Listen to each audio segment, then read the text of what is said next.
queridos, tudo bem com vocês? Pastor José Francisco de volta, ou J. Silva, se vocês preferirem.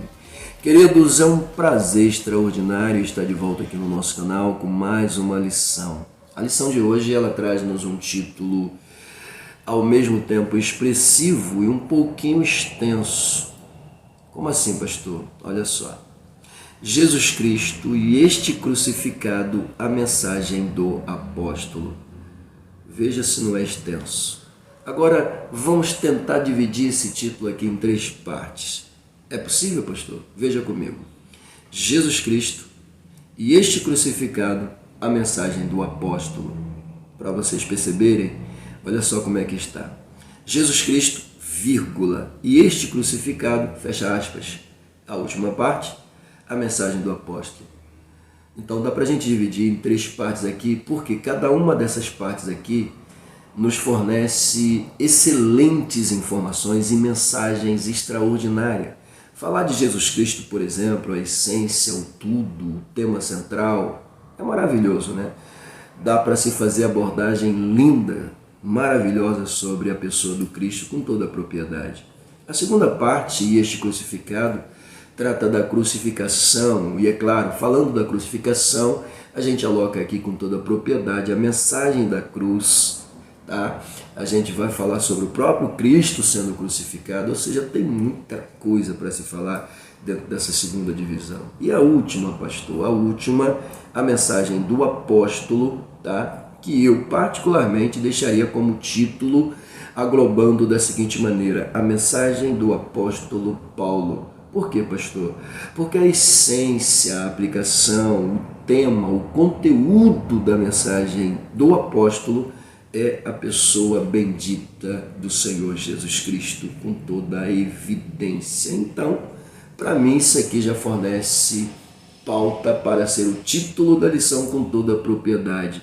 Mas vamos obedecer, tá, a decisão do nosso mestre, que colocou esse título extenso para a gente, nos enriquecendo com informações maravilhosas, lindas demais. Vamos para a lição? Vamos lá. Agradecimentos à parte, beijo no coração de todos, tá bom? Até dos nossos amigos que nos acompanham aqui, sabendo que a companhia de vocês me fortalece, mas quem fortalece o canal é o like de vocês. Então, se puderem, por favor, já deixa aquele like esperto, tá bom? Eu agradeço, nós agradecemos, vai ser um prazer ter a sua companhia e o seu like aqui fortalecendo o canal. Vamos para a lição. Bom, o texto áureo da nossa lição está pautado na primeira carta de Paulo aos Coríntios, capítulo de número 1, versículo de número 23. Tá? Mas nós pregamos a Cristo crucificado, que é escândalo para os judeus e loucura para os gregos. Forte isso aqui, né? Bom, a verdade prática do autor, o Cristo crucificado, o centro da mensagem da cruz, é a encarnação da verdadeira sabedoria para a salvação. Lindo demais essa expressão aqui, né? Olha só, o Cristo crucificado, tá? O centro da mensagem da cruz. Até ajuda, né? Mais um pouco, enriquece e fortalece a divisão, né? Do título que nós fizemos aqui, com toda a propriedade. Mas vamos lá, vamos para a leitura diária, antes que a gente fique preso. Bom, a nossa leitura diária de segunda a sábado, dentro das referências bíblicas alocadas pelo autor, de onde ele extrai, tá, as alusões que eu costumo chamar de descrições, são lindas, né? A primeira, olha só. A palavra da cruz é o poder de Deus. Coisa linda demais. Mais uma vez eu lembro da segunda divisão, né? E este crucificado, a gente vai falar da cruz, coisa linda, né? E aqui, ó, a palavra da cruz é o poder de Deus. A simplicidade da mensagem de Paulo. Ah, pelo amor de Deus, gente, que isso? A pregação de Paulo é o evangelho de Deus. Lindo demais isso aqui. O evangelho é a manifestação do poder de Deus. Meu Deus do céu. Temos uma pergunta, né? Onde está a sabedoria do mundo? E uma finalidade. A mensagem da cruz revela quem nós somos. Lindo isso aqui, lindo demais. A mensagem da cruz revela quem nós somos. Quem nós somos? Ou melhor, quem éramos? Pecadores. Quem somos hoje? Resgatados, remidos, alcançados, salvos mediante a graça. Coisa linda demais. Tá? Alcançados pelo poder, pela essência, pela simplicidade de uma mensagem poderosa. Vamos lá, saindo aqui da nossa leitura diária, a gente se depara com a nossa leitura bíblica em classe. A mesma se encontra aqui pautada dentro da primeira carta de Paulo aos Coríntios, capítulo de número 1, versículos 18 a 25, depois pula para o capítulo de número 2, versículos de 1 a 5.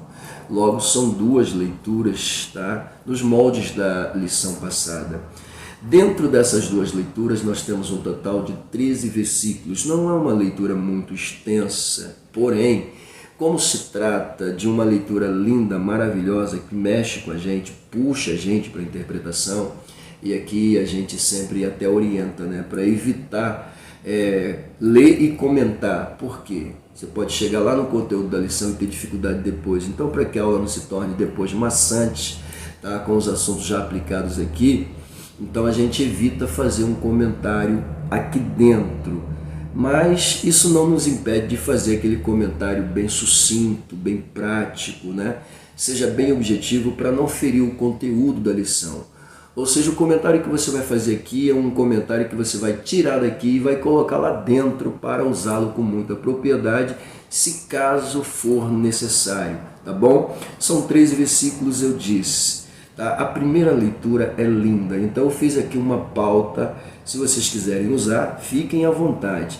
Na pauta nós colocamos assim: aqui nesta leitura, vê-se que a palavra da cruz é descrita como loucura para os que perecem e poder de Deus para os salvos. Tá? Com muita propriedade, está aqui na primeira leitura. Continuando, vê-se nisto também, nesta leitura, tá, a poderosa sabedoria de Deus colocando os sábios e inteligentes deste mundo em seus devidos lugares. Como assim, pastor? Como nada. Como fracos. Ok?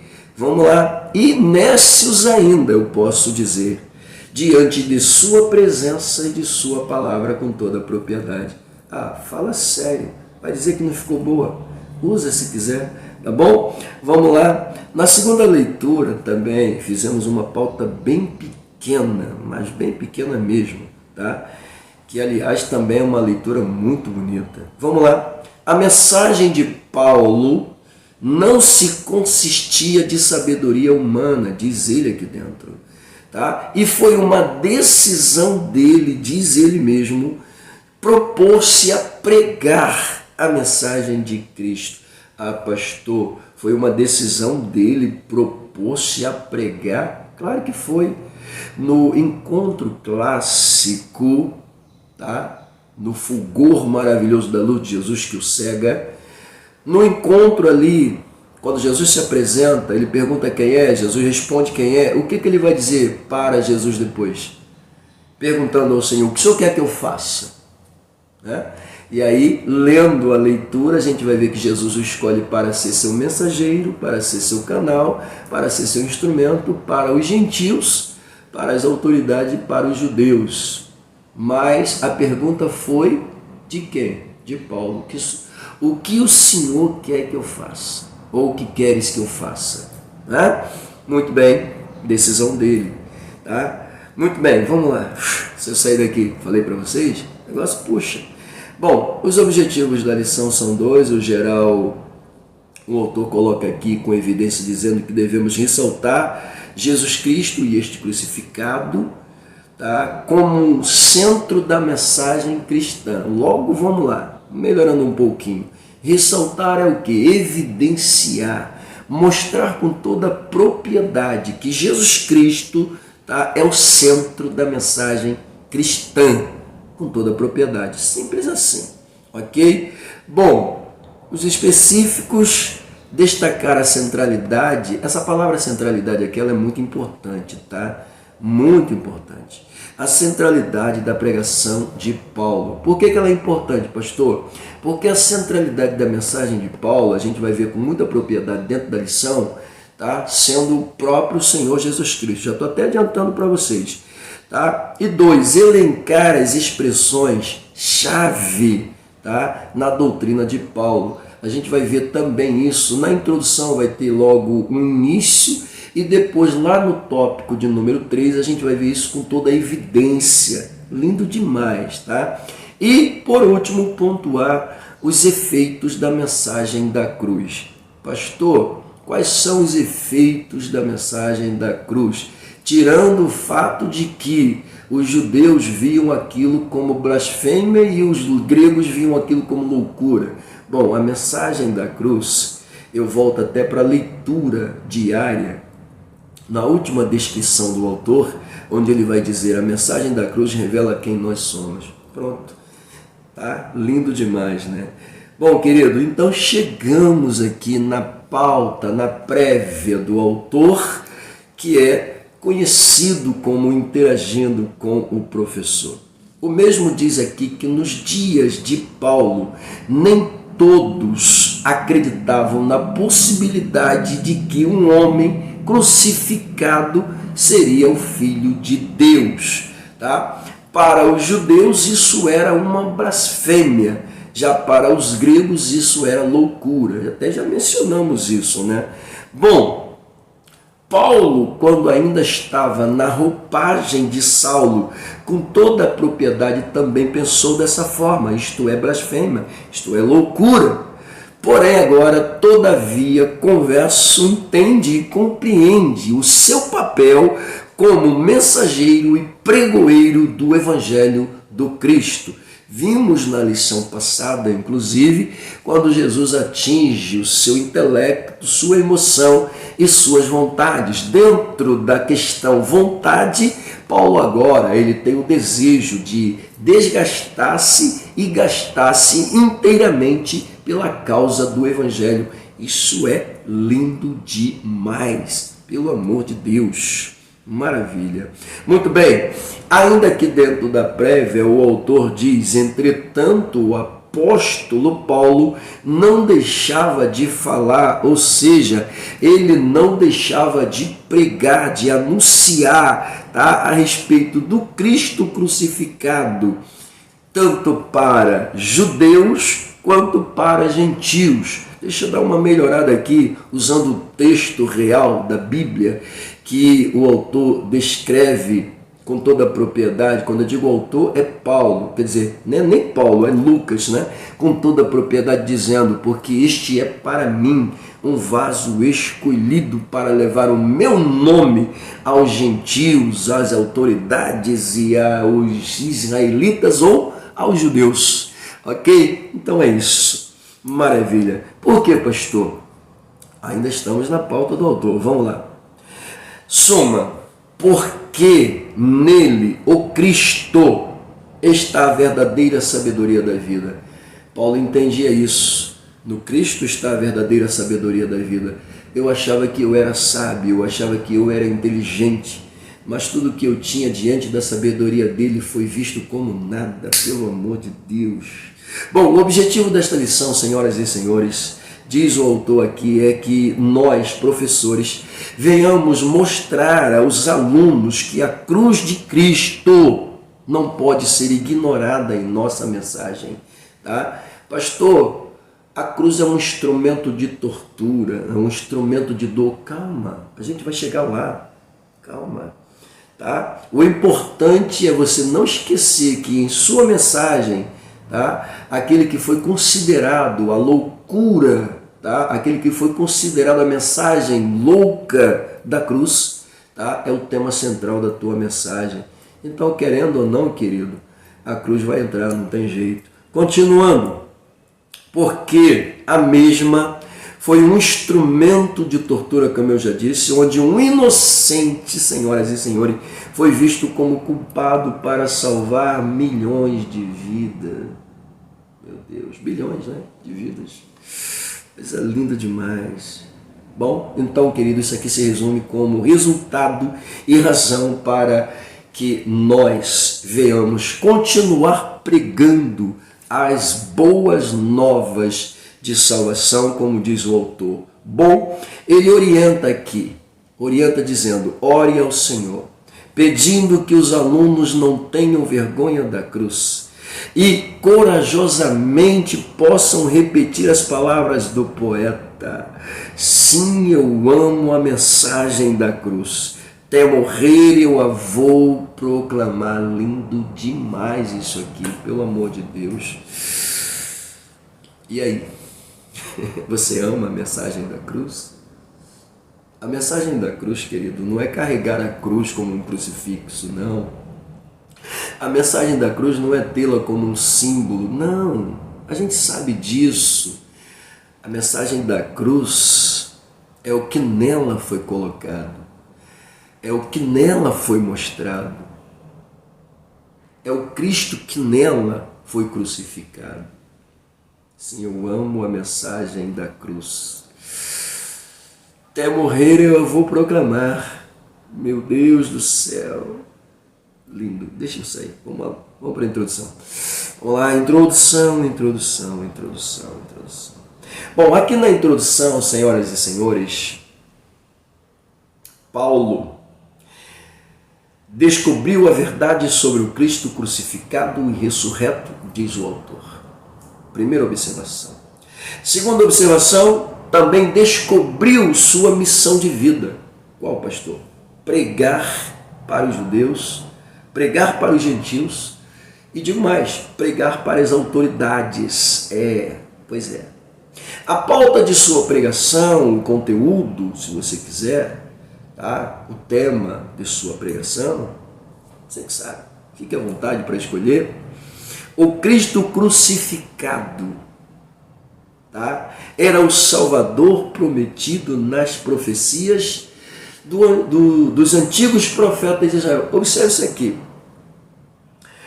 Nós vimos na semana passada que ele, se negava a crer que as profecias dos profetas de Israel, que as profecias alocadas do Antigo Pacto, fossem direcionadas àquele Messias que estava sendo morto na cruz do Calvário.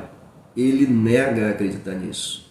Tá? Mas agora aquele que negara está assumindo propriamente o papel e a responsabilidade de anunciar que a pauta de sua pregação é justamente o Cristo crucificado, prometido como Salvador nas profecias dos profetas. Pega isso. Aí ele, dentro da introdução, coloca para a gente aqui que para ressaltar essa centralidade, para dar evidência a essa centralidade, devemos prestar atenção nas expressões que se destacam em suas cartas. Observe, em suas cartas. E que expressões são estas, pastor? Número 1, Evangelho de Cristo. 2, Cristo crucificado. E 3, Cristo ressurreto.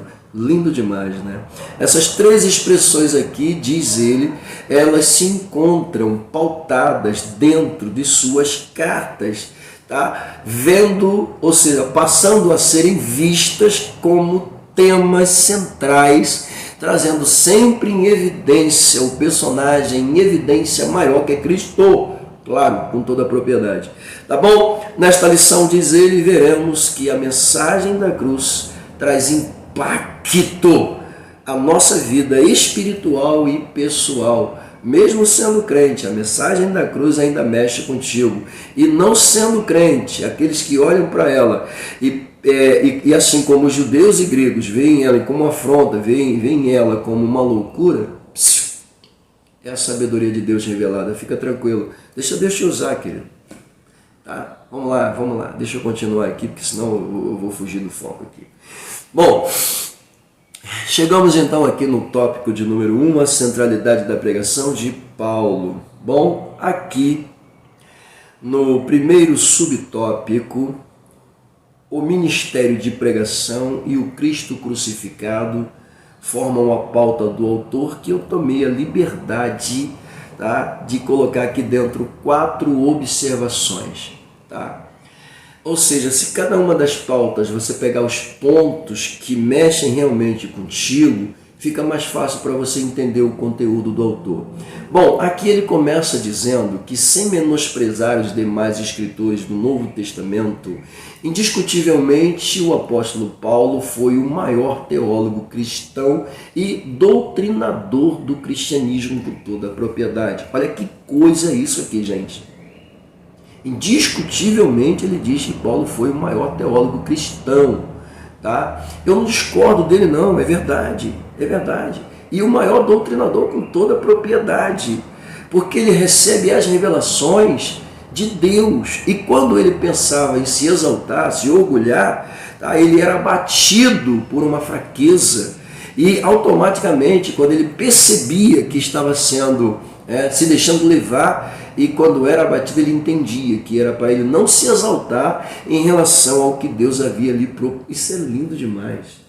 Do que Deus havia lhe proporcionado, dado, pelo amor de Deus, gente. Bom, as observações então começam aqui. A primeira, suas cartas.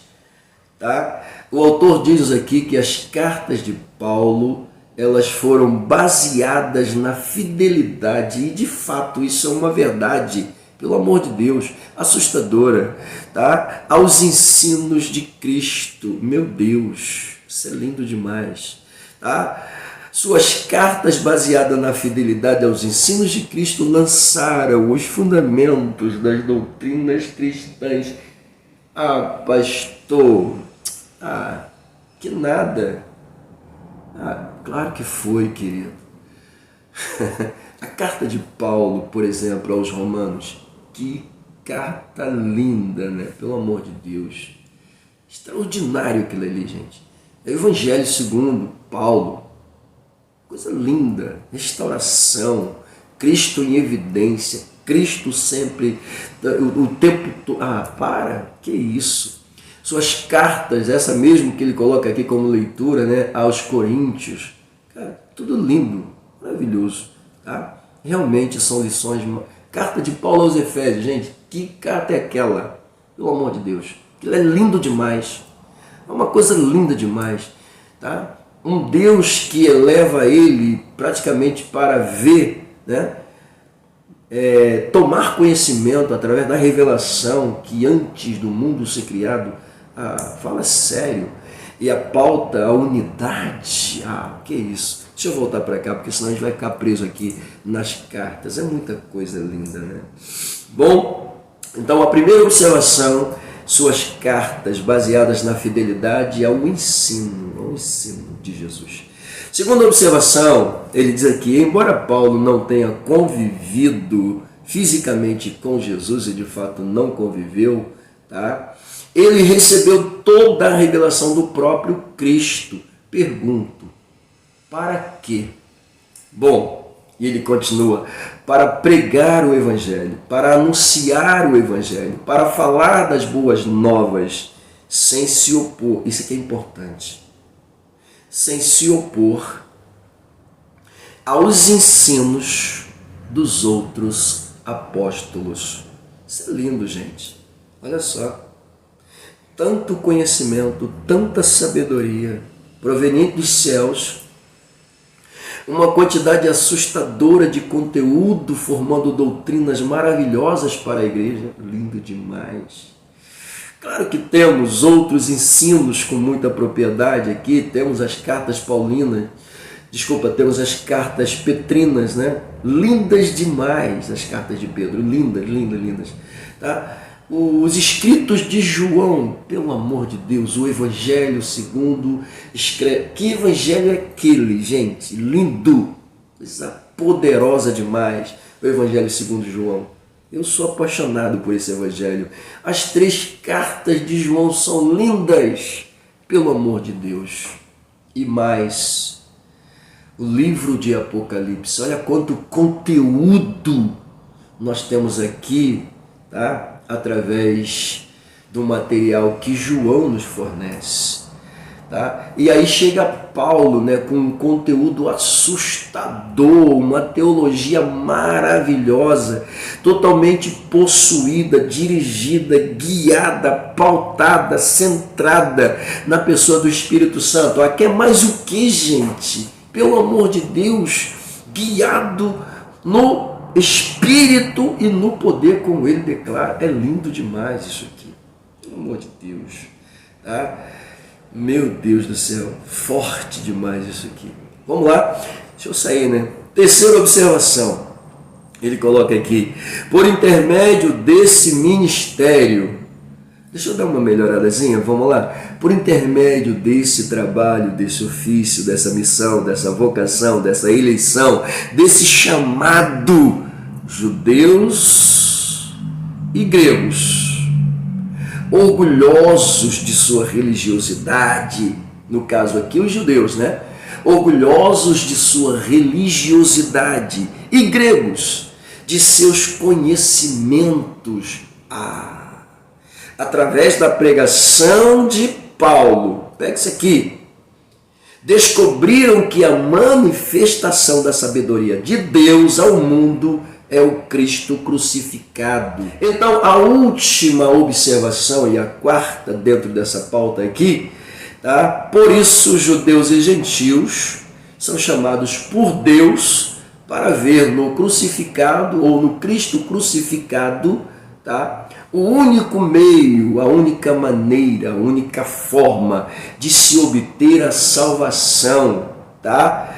E, claro, de se descobrir com toda a realidade a verdadeira sabedoria. Pega a visão, vem comigo, vamos para o tópico, subtópico de número 2, tá? Vamos para o subtópico de número 2. A palavra da cruz é a loucura da pregação. Como eu disse para vocês, cada uma das pautas possuem pontos chaves, tá? E é claro, esses pontos, tá, nos ajudam a compreender melhor o conteúdo aplicado pelo autor, ok? Vamos lá, aqui dentro dessa pauta eu também vi 4 observações, ou seja, 4 pontos que merecem serem observados para ser melhor. Primeiro, ele começa dizendo que em uma das cartas, em uma das cartas de Paulo, lemos: porque a palavra da cruz é loucura. Vamos lá, deixa eu só dar uma melhorada nisso aqui. Na verdade, a gente não vê somente isso aqui em uma das cartas de Paulo. A gente vê isso aqui na leitura bíblica em classe. O primeiro versículo, que é o versículo de número 18, que é o versículo que está aqui alocado por ele, diz o seguinte: porque a palavra da cruz é loucura para os que perecem, mas para nós, os que somos salvos, é o poder de Deus, ok? Então eu não preciso simplesmente pegar essa observação em uma das cartas lemos, não, lemos aqui e lemos na carta que está ali, alocada com toda a propriedade. Fique à vontade. A segunda observação que eu vejo aqui dentro é ele dizendo: havia na época de Paulo, tá, um pensamento, uma mentalidade que dizia que a mensagem pregada, tá, ou descrita como a palavra da cruz, a mensagem, tá, ali alocada, a palavra da cruz era uma afronta aos religiosos e aos filósofos. Que isso, pastor? Como é que a palavra da cruz era uma afronta aos religiosos e filósofos? Vamos lá. Primeiro, porque ele coloca aqui que é a terceira observação. Entenda isso. Acreditar que uma execução romana, tá, podia ser um instrumento pelo qual a salvação de pecadores fosse consumada era tolice. Ou seja, acreditar que a cruz romana, um instrumento de dor, um instrumento de sofrimento, tá, poderia ser utilizada como objeto de salvação para pecadores, pelo amor de Deus, isso é loucura, isso não existe, isso é insano, tá? Eles pensavam dessa forma. Pois bem, a última observação aqui dentro desta pauta é: Nesse sentido, diz ele, a cruz de Cristo não produziu atração, mas rejeição. Por quê, pastor? Porque era um instrumento de dor, de suplício, de morte, de sofrimento. Vamos melhorar? Vamos para o subtópico de número 3. Para os judeus e gregos. Vamos lá. Para os judeus e gregos. Aqui a gente começa, tá, essa outra pauta do autor, lembrando que terminamos a de cima colocando a cruz como um instrumento de quê? De morte, de dor, de suplício, etc. Aqui ele já começa nessa pauta dizendo que a cruz era considerada loucura porque chocava-se com a sabedoria humana. Foi o que a gente viu. Aceitar que um instrumento de dor, de sofrimento, pudesse ser alocado como, não. Então era uma loucura, tá? Se chocava contra o pensamento humano, a sabedoria humana com toda a propriedade. Essa é a primeira observação. Tá? A segunda observação desta pauta aqui, a segunda observação desta pauta aqui é justamente, tá, os judeus entenderem e desejarem sinais físicos e milagres visíveis, enquanto os gregos desejavam argumentos filosóficos, ou seja, queriam que de fato aquele ato mostrasse alguma lógica, aquela mensagem na cruz mostrasse algum objetivo. Era isso que eles queriam. Aqui, nesta pauta, antes da gente chegar na terceira observação, o autor coloca em evidência dizendo que a mensagem de Paulo causava escândalo aos judeus. Como assim? Os judeus, eles não conseguiam ver a cruz de Cristo como um espetáculo suntuoso. Não. A gente já viu aqui, tá? Eles viam a cruz como um instrumento blasfemo, ou seja, aquele ato ali era horrível, tá? Em lições anteriores, tá? Aquilo ali era uma espécie de maldição. Não, o que estava ali não tinha nada a ver com bênção. Mas entendam isso, a mensagem de Paulo aqui, diz o autor, gerava escândalo, causava escândalos aos judeus, porque a cruz não era um espetáculo suntuoso, não era bonito, não era belo, era feio. E eu acrescento dizendo, aquilo estava mais para um show de horror, literalmente, um espetáculo sombrio. Portanto, queridos, era inadmissível que o Messias, diz o autor, tá, prometido, foi aquele que nela foi crucificado para morrer como ladrão e salteador. Veja bem, por que os gregos queriam argumentos filosóficos que mostrassem a lógica da mensagem? Isto aqui, tá? Era inadmissível que o Messias prometido foi aquele que nela foi crucificado para morrer como ladrão e salteador. Vamos lá? Veja bem, isto aqui, diz o autor da lição, ao mesmo tempo contrariava a retórica erudita, sábia, espalhafatosa, espantosa dos filósofos gregos. Por causa de sua simplicidade. Vamos lá, deixa eu melhorar isso aqui. Aquele homem da cruz não poderia ser um líder proeminente. Aquele homem da cruz não poderia nem mesmo ser uma divindade como era pregado. Aquele homem da cruz não poderia ser essa divindade porque a cruz romana foi feita para ladrões e salteadores. Pega isso aqui, pelo amor de Deus. Tá? Um rei na concepção filosófica e erudita dos filósofos gregos jamais iria para ela. Pegou a simplicidade? Pois é. Não, eu quero argumentos sólidos. Eu quero realmente lógica nisso. Não faz sentido. O instrumento de punição romana, não. Então eles queriam isso. Coisa linda, né? Isso aqui. Aqui finalmente, né, o autor coloca em evidência a simplicidade da mensagem de Paulo. Mensagem essa que automaticamente, ao ser pregada e anunciada, os gregos queriam, não, eu quero lógica, eu quero sentido nisso, não faz sentido. Tá? A simplicidade da tua mensagem realmente não está nos convencendo, mas eles se esqueceram de um detalhe.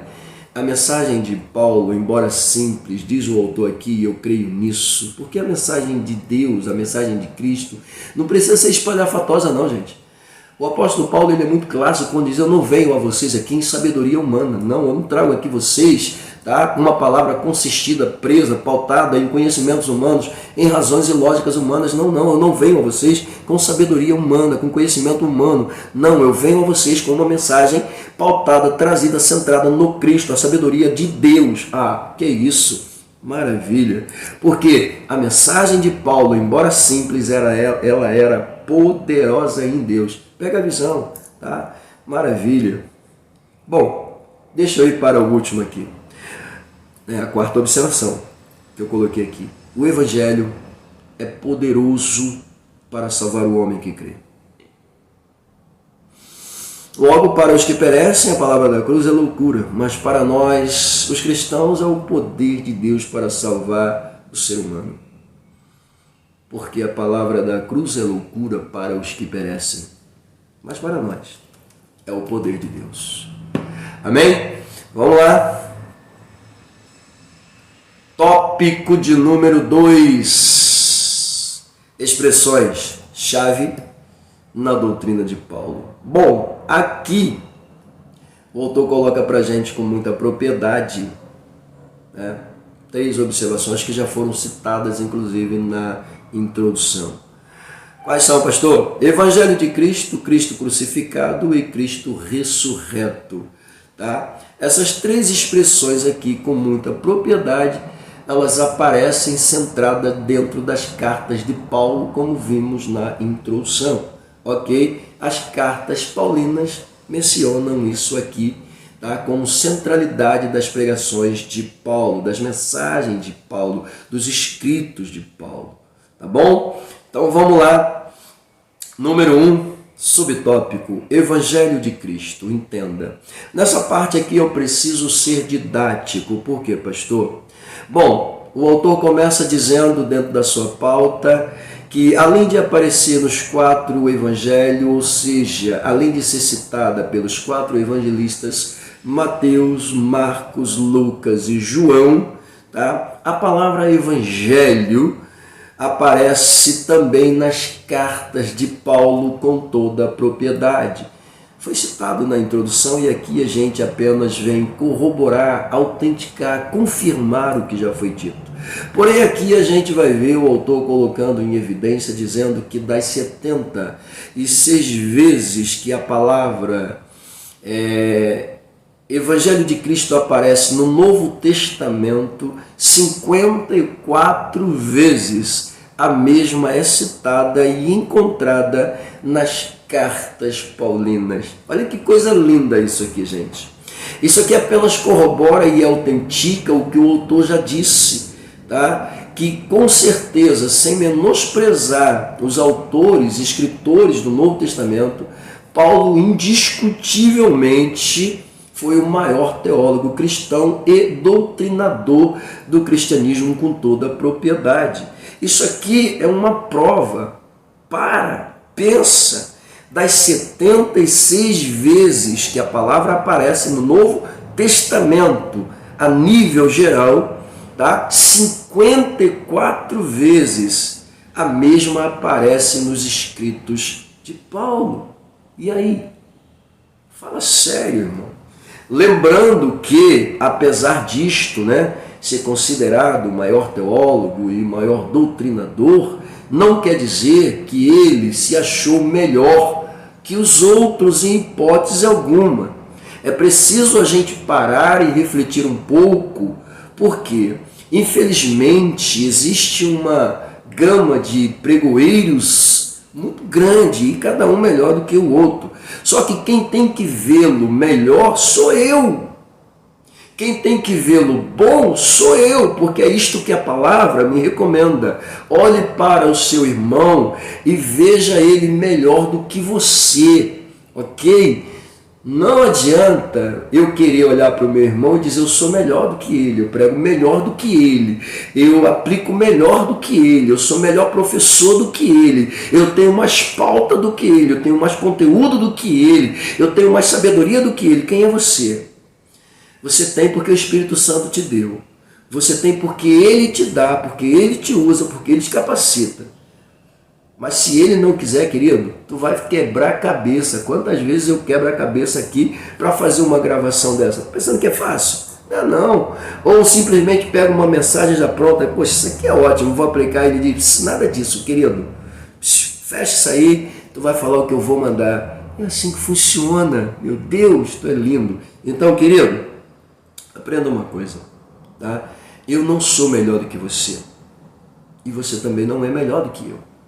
Na concepção da Bíblia, eu olho para você e vejo você melhor do que eu. Aí sim está certo. Tá ok? É isso que devemos fazer. Falou? Vamos parar com essa mania. Tá? Esse achismo idiota, bobo. Tá? Isso foge do cristianismo.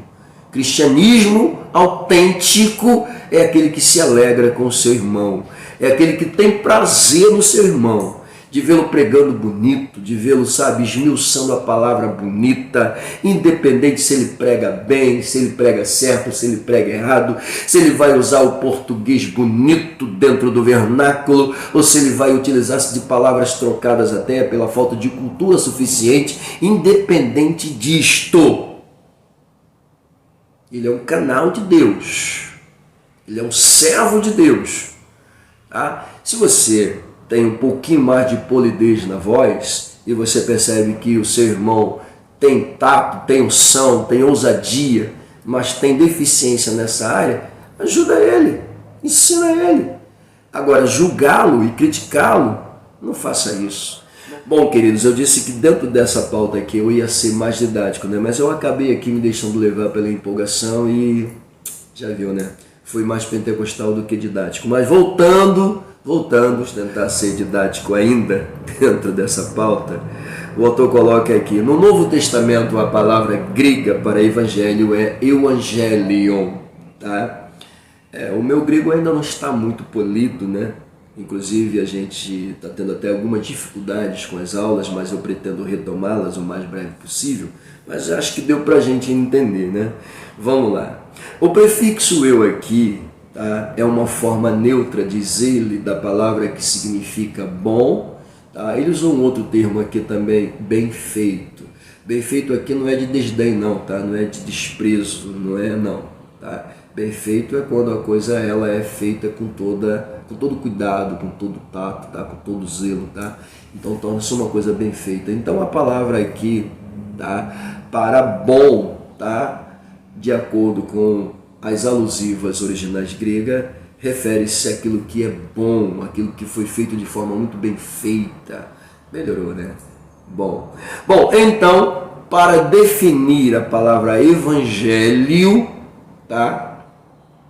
Essas expressões me fornecem um significado clássico para o termo evangelho. Como assim? Evangelho passa então a significar boas novas, boas notícias ou boa notícia, para autenticar notícias alviceiras, concretas. Ok? É isso, querido. Bom, eu acho que eu consegui ser um pouquinho didático aqui, né?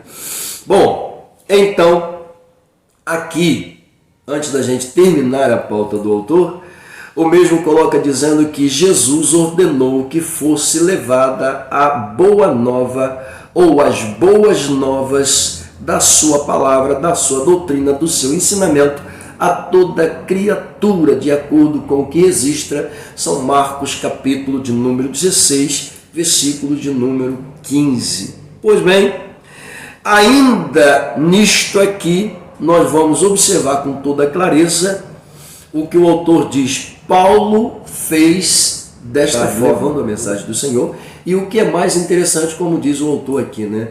Considerando o Evangelho como, tá, o Evangelho de Deus, uma mensagem de Deus. Veja bem, Por que ele coloca isso aqui como o Evangelho de Deus? Tá? Ele me dá algumas referências bíblicas aqui para eu pautar esse argumento. Tá? Mas entenda uma coisa, eu posso até aqui colocar mais um. Quando eu olho para o Evangelho de João, no capítulo de número 1, versículo de número 1, eu vejo uma genealogia divina sendo dita pelo autor, que é João, apresentando Jesus como o Verbo, dizendo que no princípio era o Verbo estava com Deus, o Verbo era Deus. Então a colocação de Paulo em dizer que o Evangelho é de Deus não está errada, ok? Porque o Evangelho de Cristo, Cristo é Deus, Cristo é Senhor, Cristo é todo-poderoso. Ah, que isso! Eu te amo, Cristo, te adoro. Toda honra e toda glória é ao Senhor e obrigado por ter me alcançado e me oferecido o que eu não merecia, salvação. Maravilha. Vamos lá, deixa eu ir para o subtópico de número 2. Nós temos aqui Cristo crucificado. Vamos lá. Aqui dentro, seguindo aquela regra, né, que eu adotei agora, que são as observações, dentro dessa pauta do autor, eu destaquei 5 observações. Tá? Isso aqui é importante, como eu disse, tá? Vai ajudar você a entender melhor a lição e fazer uma boa aplicação de forma mais clara, ok?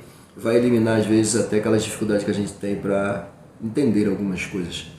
Bom, a primeira observação, tá? Ele cita Gálatas 3:1, colocando aqui com evidência o que Paulo escreveu. Não foi diante dos olhos de vocês que Jesus Cristo foi exposto como crucificado? Olha só essa expressão, a expressão de uma pergunta clássica, né? Não foi diante dos olhos de vocês, ou seja, não foi diante de vocês que Jesus Cristo foi exposto, colocado, tá? Como o crucificado, ou como crucificado, não foi diante de vocês, tá? Ou seja, os arrazoadores desta questão, Paulo está dizendo para eles o seguinte: não há motivo, não há razões para vocês arrazoarem tanto e se questionarem tanto diante de um fato que foi colocado diante de vocês. É inadmissível isso, tá? Vocês são conhecedores, vocês sabem o que aconteceu. Ele morreu na cruz, ele foi crucificado diante de vocês. Qual o motivo? Isso é uma afronta? Ou vocês querem razões? Mas vamos lá. Observação de número 2.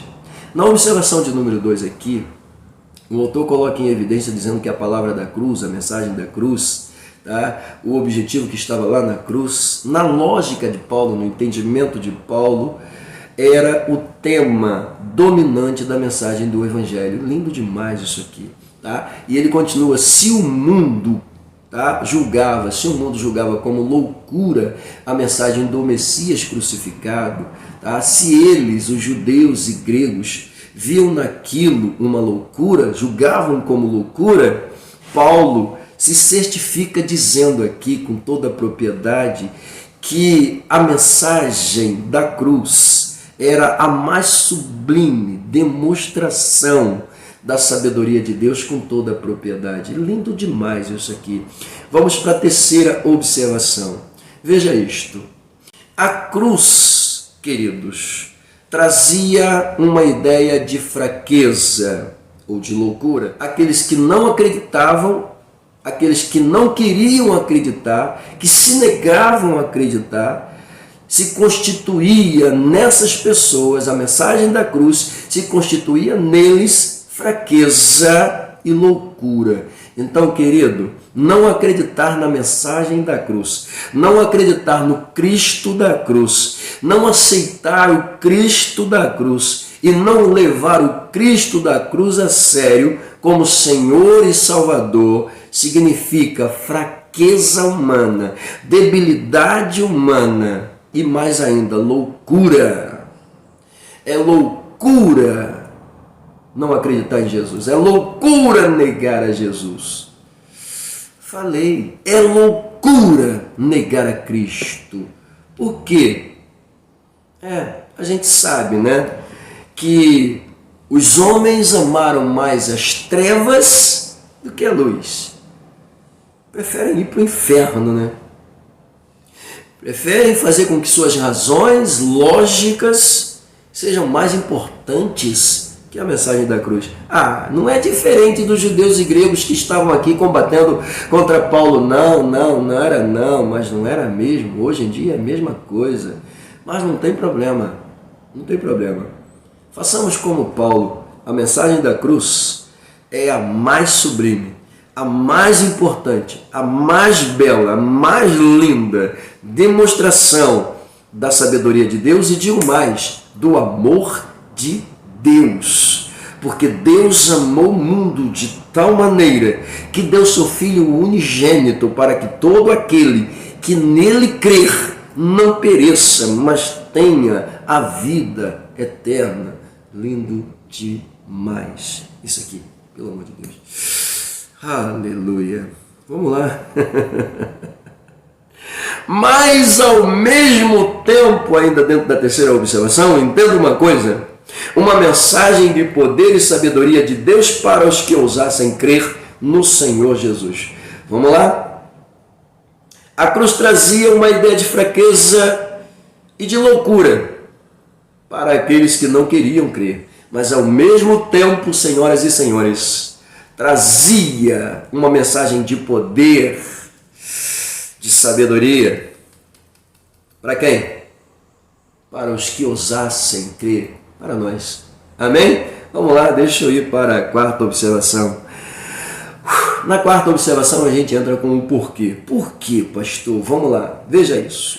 Bom, então aqui dentro da quarta observação que eu faço dentro da pauta do autor, a gente vai começar com uma pergunta, né? Veja isso. Por quê? Vamos lá. Os homens não conseguem alcançar a sabedoria divina. Por que os homens não conseguem alcançar a sabedoria divina? Bom, a sabedoria divina só é alcançada a partir do momento que eu acredito nele, em Deus, tá? E passo a tê-lo como Senhor e Salvador da minha vida. Ou seja, automaticamente quando eu me torno totalmente dependente de Deus. Então é possível alcançar da parte de Deus e entender as razões da sua sabedoria, claro. Então o fator primordial aqui é eu alcançar essa sabedoria mediante o fator crer, ok? Se eu não creio, isso torna-se impossível de ser alcançado, tá? Aqui o autor começa a sua pauta dizendo: os homens que não conseguem alcançar a sabedoria divina, tá? Que não conseguem alcançar é porque estão presos, tá? Tornaram-se escravos do pecado por opção, amaram mais as trevas do que a luz, tornaram-se fracos e loucos em suas decisões e opções de vida. Então é impossível estar alocado ao pecado, estar alocado à incredulidade, alcançar algum favor de Deus. Para eu alcançar favor de Deus, eu preciso largar a incredulidade, largar aquilo que me prende, largar aquilo que me escraviza, largar aquilo que me distancia da sabedoria divina e da salvação oferecida. Não. Se eu estiver preso, eu não alcanço. Então, para alcançar, eu preciso crer, eu preciso aceitar, eu preciso me entregar, eu preciso me lançar, me colocar à disposição de Deus. Aí sim eu alcanço. Fora disso, não alcança nada. Tá bom, querido? Então, essa pauta aqui é muito boa. Vamos para a última observação. Observação de número 5. Olha só. Como diz o autor, ainda pegando um pouco da deixa, né? Por isso o Evangelho não foi anunciado por mera sabedoria humana, já vimos isso, mas apresentado por meio de Jesus Cristo, o crucificado, ok? Ele termina dizendo que não podemos deixar de pregar o Cristo crucificado, ok? Então, automaticamente, isso aqui é muito importante. Por quê? Se os homens não conseguem alcançar a sabedoria divina porque estão presos no pecado, estão presos nas suas próprias concupiscências carnais, aqui ele revela com toda a propriedade que o Evangelho ele não foi pregado, não foi trazido por mera sabedoria humana. Paulo faz essa confissão, tá, aos crentes de seu tempo.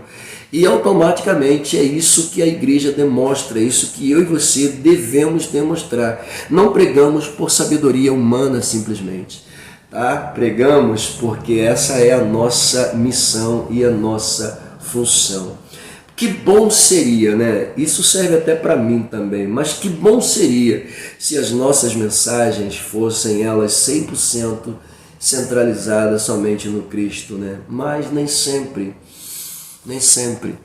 tá? Eu, de alguma forma, eu sempre tento colocar Cristo dentro da mensagem, mesmo quando eu cavo a mensagem lá no Antigo Testamento. Eu tenho que colocar Jesus dentro dela de alguma forma, porque senão não vai ser uma mensagem, pode até ser bonita, com palavras bonitas, tá? Com palavras de autoajuda, de enlevo, de crescimento, de fortalecimento.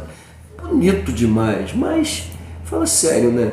Quando tem Jesus fica muito mais autêntico, né? Fica muito mais clássico, fica muito mais verossímil, né? Notável. Enfim, Jesus é a essência, Jesus é a pauta, Jesus é o conteúdo, Jesus é tudo. Jesus é o tema central da Bíblia, como eu disse. Pois é, tá? Jesus é o tema central da Bíblia, não dá para fugir dele. Pastor, dá para pregar lá em Gênesis falando de Jesus? Claro que dá. Em Gênesis, Jesus é a semente da mulher. Então, com toda a propriedade, eu posso pregar Jesus ali dentro. Não somente aí, mas é porque ali ele é visto como a semente da mulher. Veja isso, isso é muito importante. E no livro de Êxodo, daria para pregar sobre Jesus? Claro, com toda a propriedade. O que a gente vê literalmente no Êxodo? O Êxodo é justamente isso, que é uma saída, uma fuga, né? Num momento tenso, tá? Moisés entra como libertador, arranca o povo do Egito e leva o povo para caminhar no deserto, oferecer cultos a Deus no deserto, adorar a Deus no deserto. Que coisa, tá? Mas como é que eu prego Cristo aqui dentro? Como o Cordeiro de Deus. Cristo lá é o Cordeiro de Deus. No Novo Testamento ele é visto por João e alocado e dito como o Cordeiro de Deus que tira o pecado do mundo. Então Jesus é o tema central, não tem jeito, tá? Em Levítico daria também para a gente pregar sobre Jesus, claro, com toda a propriedade. Jesus ele é visto e apresentado, tá, como sumo sacerdote. Então, dentro do livro de Levítico, ele não é só o sacerdote perfeito, como ele é o sacrifício perfeito, com toda a propriedade. Lindo demais isso aqui, pelo amor de Deus. E em Números, será que daria para a gente pregar também sobre Jesus? Claro, claro. Lembra de Moisés? Quando Deus manda ele tocar na rocha, o que ele faz? Ele bate na rocha, ele fere a rocha. Aquela rocha é um tipo legal do Cristo. Então, em Números, Cristo é a rocha ferida. Meu Deus do céu. E em Deuteronômio, pastor, será que eu consigo pregar? Claro, querido, claro que consegue. Moisés, com toda a evidência, declara que depois dele haveria de vir um profeta maior do que ele. Então, em Deuteronômio, Jesus é o profeta que haveria de vir.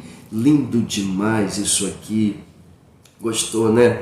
Josué, ele é o príncipe dos exércitos do Senhor. Juízes, ele é o juiz de toda a terra. Em Ruth, ele é o parente próximo, remidor. Tá bom, chega. Bom, senão a gente vai ficar aqui 2 horas falando. Deixa eu voltar para cá. Terceiro subtópico. Tava gostando, né? Tava, né? Vamos lá. Cristo ressurreto. Vou ser sucinto aqui.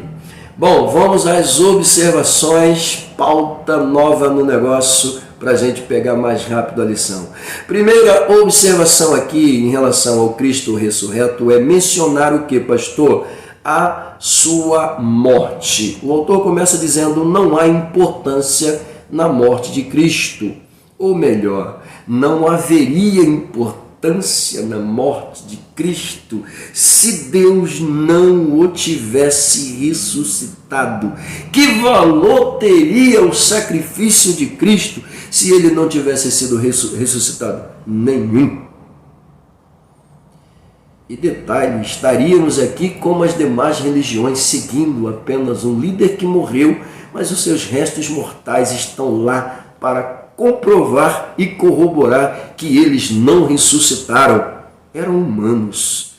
Estaríamos aqui seguindo mais um mero humano. Mas graças a Deus, você pode ir no túmulo de qualquer líder religioso que você vai encontrar lá os restos mortais dos mesmos. Todavia, ao chegar no túmulo do Cristo, está escrito: ele não está aqui, ressuscitou. Pega a visão, crente. Não dá para procurar entre entre os mortos aquele que ressuscitou. Coisa linda demais. Muito bem. Bom, sem a ressurreição, diz o autor, a cruz não teria sentido. De fato, né? De fato. Bom, note isto. Em vão seria, diz o autor, a nossa pregação. Se Cristo não tivesse ressuscitado, em vão seria a nossa pregação. A morte de Cristo também não teria valor nenhum. Como diz ele aqui, em vão seria a nossa pregação sobre a morte de Jesus. Ele não ressuscitou. Então, que valor há em pregar aqui sobre a morte de qualquer outro líder religioso aí, se ele não ressuscitou? Ah, pastor, não tem. Tá bom? Bom, por isso diz o autor aqui que o apóstolo descreve de maneira sublime o que? Cristo morreu por nossos pecados.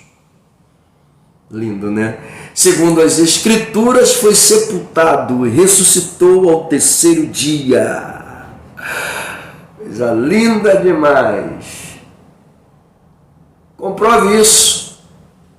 Foram as Escrituras. E ele está dizendo, segundo as Escrituras. Está escrito aqui em algum outro conceito de escrito sagrado que o líder ressuscitou? Não. Mas na Bíblia está escrito que Jesus ressuscitou. Coisa linda. Ele ressuscitou.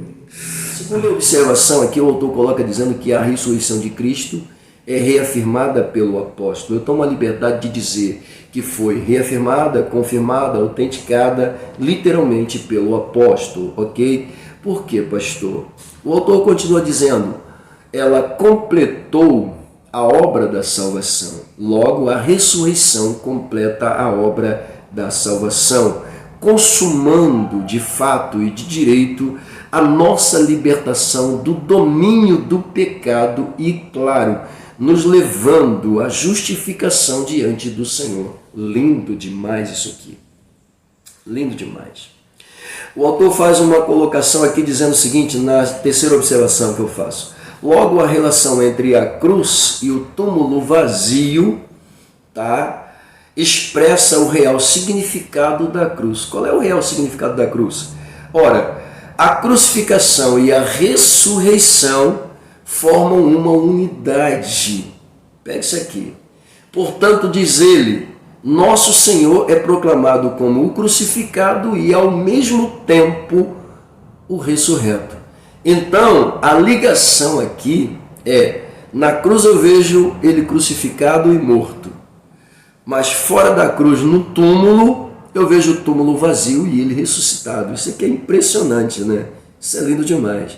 Mas entenda uma coisa, a obra da ressurreição, quando ele diz aqui, tá, que completa, consumando a nossa libertação do pecado e a nossa justificação, eu vejo na cruz um momento clássico, o quê? Cristo julgando, tomando sobre si a nossa culpa, o nosso pecado, o nosso erro, antecipando o nosso julgamento ali. Por isso, ao aceitar a Cristo como Senhor e Salvador da minha vida, logo na cruz, Cristo está dizendo, os teus pecados, tá, já foram julgados, já foram consumados por mim. A partir de agora, você tem justificação e pode se apresentar diante do Pai. Logo, só quem pode fazer isso por mim é Cristo, porque antecipadamente julgou minha causa na cruz. Isso é lindo demais. O autor aqui fornece mais algumas informações, e eu tomei a liberdade de colocá-la aqui para enriquecer a lição. Ele diz o seguinte, a cruz de Cristo está cheia do poder de Deus, porque foi o meio pelo qual Jesus realizou nossa salvação quando derramou o seu sangue e morreu por nós, como eu disse, julgando as nossas causas literalmente ali. Meu Deus do céu. Veja bem, o inocente morto, sangue derramado, diziam, os religiosos, né, diziam, isso é uma blasfêmia, isso é uma afronta. Não entendiam nada, ficavam, como é que pode? a simplicidade desse ato. Essa mensagem pode até ser bonita, mas cadê a razão, cadê a lógica, cadê o sentido? Não dá para ver, não dá para aceitar. Que coisa, né? Pois é, querido. Então, bom, queridos, finalmente chegamos então no tópico de número 3 da nossa lição, tá? Os efeitos da mensagem da cruz. Chegando aqui, aqueles 3 subtópicos que nos ajudarão com suas pautas estão à nossa disposição. O primeiro aqui diz o seguinte: uma vida no poder de Deus. Ok? Vamos lá. Aqui o autor começa a sua pauta dizendo que a mensagem da cruz é uma mensagem de poder. De fato, usa como referência o versículo 18 que se encontra na nossa leitura bíblica em classe com toda a propriedade. Versículo este, tá? Pautado na primeira carta de Paulo aos Coríntios, tá bom? Só para constar. Pois bem, mas aqui a gente faz aquelas observações e ele diz assim: isto nos assegura que não devemos esperar a manifestação do poder ativo de Deus em nossa vida. Vamos lá. Bom, se eu não posso esperar a manifestação do poder ativo de Deus em minha vida, como é que eu vou ser guiado por Ele? É claro que eu preciso esperar. É claro que eu preciso desse poder ativo. Para ser guiado por Ele, eu preciso que Ele seja manifesto em minha vida sim, com toda a propriedade. Vamos lá. Vamos entender melhor isso aqui. Isto nos assegura que não devemos apenas, aí sim, que não devemos apenas esperar pela manifestação desse poder ativo, tá? Porque além de esperar a manifestação desse poder ativo em minha vida, é Ele quem vai me guiar com toda a propriedade. Agora pega isso aqui. Quando nós somos guiados por este poder ativo, por essa manifestação de poder, quando nós somos guiados, Jesus com toda a propriedade nos torna seus instrumentos. Isso aqui é lindo. E quando somos utilizados como instrumentos nas mãos de Jesus, pega isso aqui, é para levar salvação, libertação aos pecadores, com toda a propriedade. Vamos ver se a gente consegue melhorar só mais um pouquinho. Por quê, pastor? A palavra salvação, tá? Significa, em primeira instância, livramento com toda a propriedade. Então, dentro dessa questão de ser usado, de ser utilizado, de ser usado como instrumento, fazer parte da instrumentalidade nas mãos do Senhor, literalmente, isto quer dizer o quê? Que quando levamos a mensagem da cruz, a primeira realidade que o pecador alcançado vai viver é justamente esta: ser livre da condenação do pecado, ok? E é claro, ser livre da condenação do pecado entra o segundo processo. Qual é o segundo processo? A libertação espiritual. Então, quando Jesus nos leva, tá, dentro de sua instrumentalidade para fazermos a sua vontade acontecer e o seu poder se manifestar, é justamente isso: levar aos pecadores, tá, um processo de livramento e um processo de libertação. Mas entenda isso aqui: essa instrumentalidade com toda a propriedade me aloca, me coloca dentro, tá, da ação sobrenatural do Espírito Santo. Ou seja, me dispõe a ser um canal, tá, utilizado pelo Espírito Santo, uma vez que a manifestação do mesmo em minha vida vai estar levando literalmente cura aos enfermos, libertação às almas cativas que estão aprisionadas por demônios terríveis. Pois é, querido, e não para somente por aí. O processo dessa instrumentalidade nos faz agentes de milagres. Olha que coisa linda, tá? Não somente de cura e de libertação, mas agentes de milagre nas mãos do Senhor. Pelo amor de Deus. Então, querido, lindo e perfumado aluno, entenda uma coisa: se deixe ser usado pelo Senhor. Seja você um canal, seja você um instrumento, literalmente. Não tenha vergonha de pregar a mensagem da cruz. Não tenha vergonha de fazer menção, do poder de Deus transformador que tirou você do pecado, que justificou você, que livrou você da condenação e quer fazer o mesmo com outras pessoas. Falou? Que Deus te abençoe. Deixa eu sair daqui, vamos para o subtópico de número 2, uma vida de humildade. Meu Deus, olha só, uma vida de... Meu Deus, isso aqui é importante demais. Lembra que o autor colocou aqui dizendo que indiscutivelmente, em relação aos demais escritores, tá, do Novo Testamento, Paulo foi considerado, é considerado o maior teólogo cristão? Pois é, lembra disso? Lembra que ele disse também que em momento algum, após receber as revelações do próprio Senhor Jesus Cristo, ele se propôs a pregar a palavra, se opondo aos ensinamentos dos outros apóstolos? Não, ele não fez isso. Então, se ele não se colocou aqui como barreira, como obstáculo, tá, se opondo aos ensinos dos demais apóstolos, isso aqui já prova para a gente a humildade clássica que se apoderou da vida desse homem. Ele confessa dizendo que fazia com temor e com tremor. Olha que coisa linda. Humildade. Meu Deus do céu. Bem, isso é lindo, né? Muito bom. Bom, aqui o autor começa a sua pauta, eu já fiz um comentário, mas ele começa a sua pauta dizendo, bom, Pedro declarou que a soberba é abatida diante de Deus. De fato, né? Paulo era soberbo, na verdade Saulo era soberbo, foi abatido, foi quebrado, atônito, atordoado por Jesus. Eita!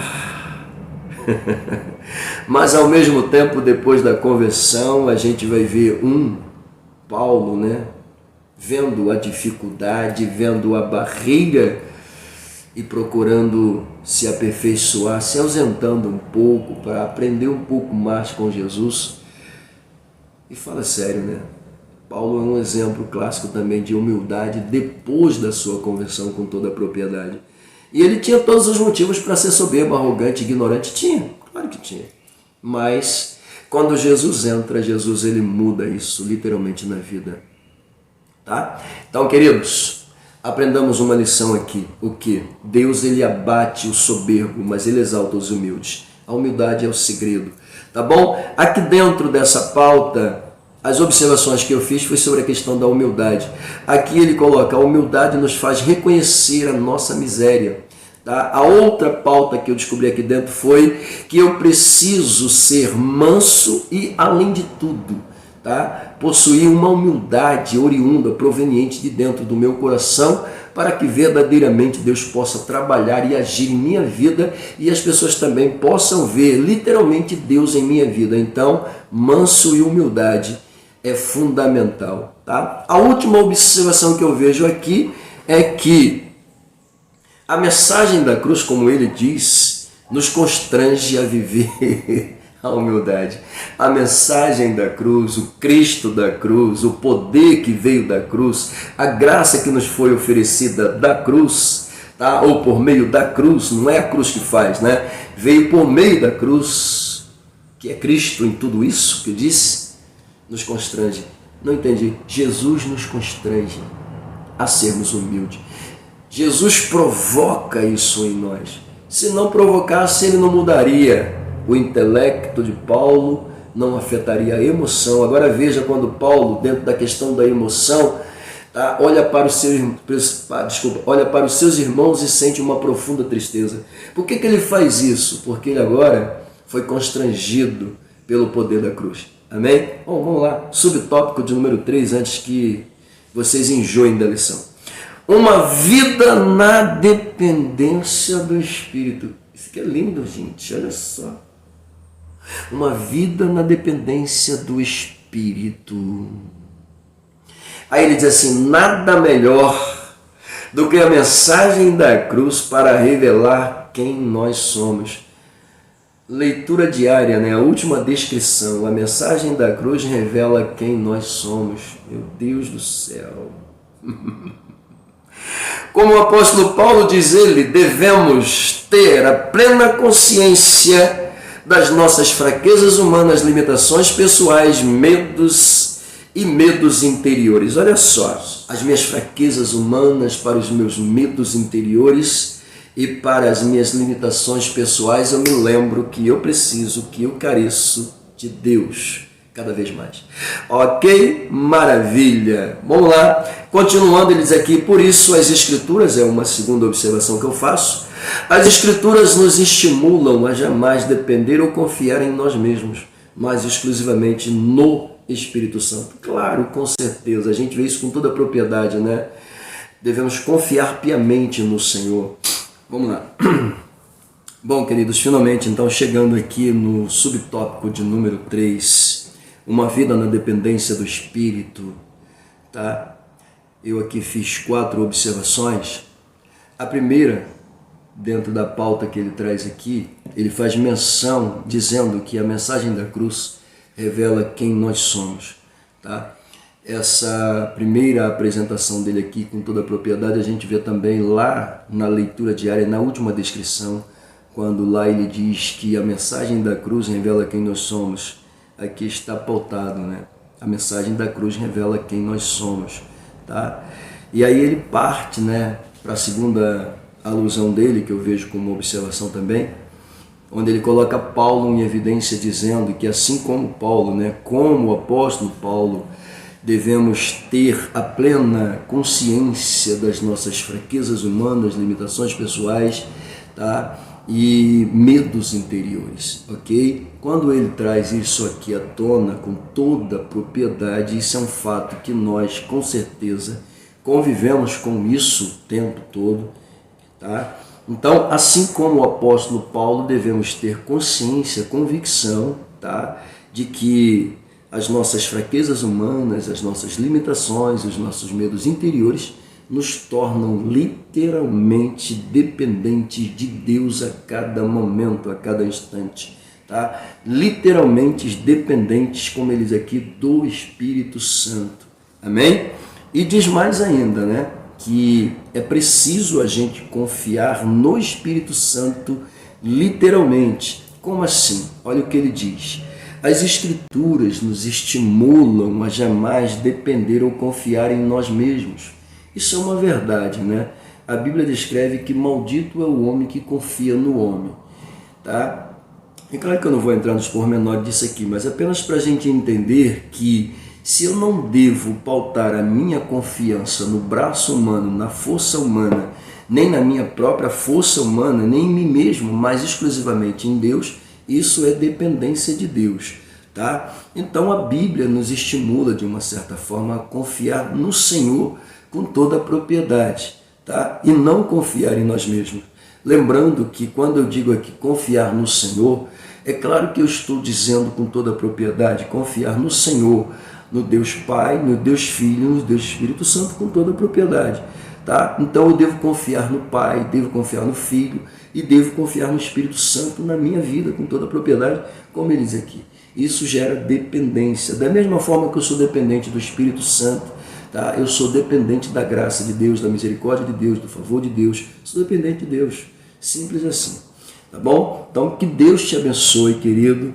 Tá? Vamos partir para a nossa conclusão finalmente. Finalmente chegando aqui à conclusão da nossa lição. E nessa conclusão aqui é necessário que a gente preste um pouco de atenção.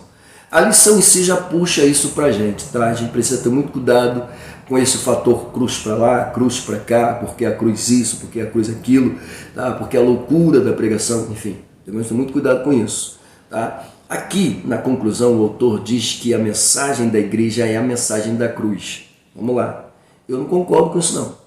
Para mim, a mensagem da igreja é o Cristo que morreu na cruz. Ok? Isso sim. A mensagem da igreja é a mensagem, tá, que mostra Cristo morrendo na cruz. Então, não é a minha mensagem, não é a cruz de Cristo. Eu não vou pregar a cruz de Cristo, eu vou pregar Cristo. É isso, tá? Essa cruz pode até dar conta do Cristo crucificado, mostrar o Cristo crucificado para mim, Mas quando ele é tirado de lá e levado para a sepultura, no terceiro dia ele é ressurreto. E quem ressuscita ele não é a cruz, é o Espírito Santo. Vamos entender isso aqui. Pode causar escândalo para o mundo? Até pode. A gente já viu isso aqui com toda a propriedade, tá? Porque a palavra da cruz, que é Cristo, tá? É loucura para os que perecem, os que não entendem. Mas para nós é o poder de Deus. Então vamos lá, vamos melhorar isso aqui. Então a mensagem da igreja é o Cristo que morreu na cruz, tá? Que foi tratado como loucura, tá? Que foi tratado até como maldito. Então, e o mundo se escandaliza? Eu até entendo. Falou? Então vamos prestar atenção nesses detalhes aqui. Tá bom? A cruz não salva, Jesus salva. A cruz não liberta, Jesus liberta. Tá? A cruz não inocenta, Jesus inocenta. Vamos ser cêntricos aqui, por favor. Pelo amor de Deus. Tá? Olha só. Essa mensagem traz escândalo ao mundo, mas poder para nós. Ela salva, cura, liberta o pecador e ao mesmo tempo em que nos revela uma vida de poder de Deus, humildade e dependência do Espírito Santo. Vamos lá, olha só, gente, olha isso aqui, olha isso aqui. Eu tenho que valorizar a mensagem da cruz, é o Cristo que está na cruz, eu estou valorizando a cruz aqui. Eu não posso valorizar a cruz. Tá? Senão daqui a pouco eu estou carregando por aí também, cruzinha no pescoço, crucifixo para lá. O quê? Pelo amor de Deus, é o Cristo que morreu na cruz. Tá? Então, a mensagem, o Cristo da cruz, que é a mensagem da igreja, o Cristo da cruz, tá? Que é a mensagem da igreja, é Ele quem salva, é Ele quem liberta, é Ele quem cura, é Ele quem conduz-nos aos céus. Pega isso aqui, ok? Então vamos lá. Tá bom? Que Deus abençoe a todos, espero ter sido claro, espero ter sido evidente com isso aqui, tá bom? Tem cuidado, né? Daqui a pouco a gente está adorando cruz aí, pelo amor de Deus. Fazer que não é o cara que foi lá pregar na igreja, pregou 40 minutos falando somente da cruz, no finalzinho ele falou sobre Cristo. Eu falei, meu irmão, a essência da cruz é Cristo. Se você tira Cristo da cruz, a cruz não é nada. Se você tira Cristo da cruz, a cruz é um instrumento de madeira que não serve para nada. Só serve para causar dor, morte, suplício, tá? Se tirar Cristo da cruz, a cruz é lugar de horror.